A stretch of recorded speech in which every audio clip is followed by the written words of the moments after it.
బంగ్లాదేశ్‌లో 'దీపు చంద్ర దాస్' అనే ఒక వ్యక్తి విషయంలో అక్కడున్న ప్రజలు ఇతను కేవలం హిందూ అనే కారణంగా ఘోరాతి ఘోరంగా, కిరాతకంగా మానవత్వం అనేది లేకుండా ఎలా చంపారో మనం చూసాము.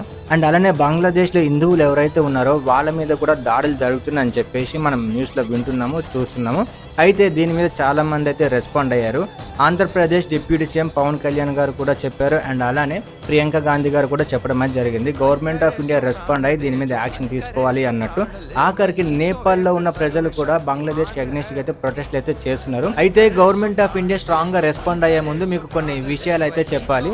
మొన్నటి వరకు ఈ గుంటనక్క పాకిస్తాన్ వేషాలేసింది. ఇప్పుడు పసుపున ఈ బంగ్లాదేశ్ వేషాలేస్తుంది. అండ్ దీనికంటే ముందు China and US president Donald Trump కారణంగా అమెరికా కూడా మనకి ఎగనిస్ట్‌గా ఉందనే చెప్పవచ్చు. మరి మన మిత్ర దేశాలు ఇజ్రాయెల్ కావచ్చు, రష్యా కావచ్చు ఆల్రెడీ వార్ జోన్‌లో ఉన్నాయి. మరి ఇలాంటి సిట్యుయేషన్‌లో ఈ పసికున్న బంగ్లాదేశ్ వేషాలేస్తుంది అంటే దీని వెనక ఎవరున్నారో మనమైతే గెస్ చేయొచ్చు. ఉన్న ప్రెజెంట్ పరిస్థితుల్లో మన గవర్నమెంట్ ఆఫ్ ఇండియా మీద పొలిటికల్‌గా, జియో పొలిటికల్‌గా చాలా ప్రెజర్ అయితే ఉంది. మన ఇండియా అనేది ఒక అప్పట్లకైతే కాదు. ఇండియాలో ఏదైనా సమస్య వచ్చిందంటే మిగతా కంట్రీ వాళ్ళ వైపు అయితే మనం చూసేవాళ్ళము.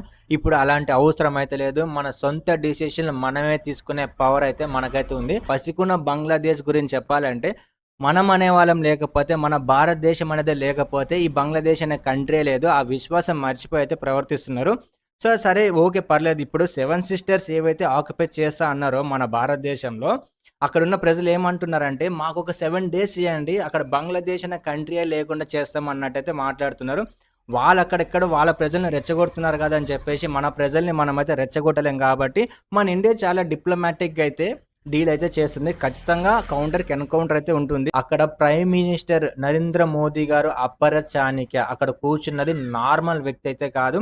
ఖచ్చితంగా ఆయనకి తెలుసు 150,00,00,000 జనాభాని రూల్ చేసి ఒక ప్రైమ్ మినిస్టర్ నరేంద్ర మోదీకి గవర్నమెంట్ ఆఫ్ ఇండియాకి తెలీదంటారా? ఈ పసికునని బంగ్లాదేశ్‌ని ఎలా డీల్ చేయాలనేది?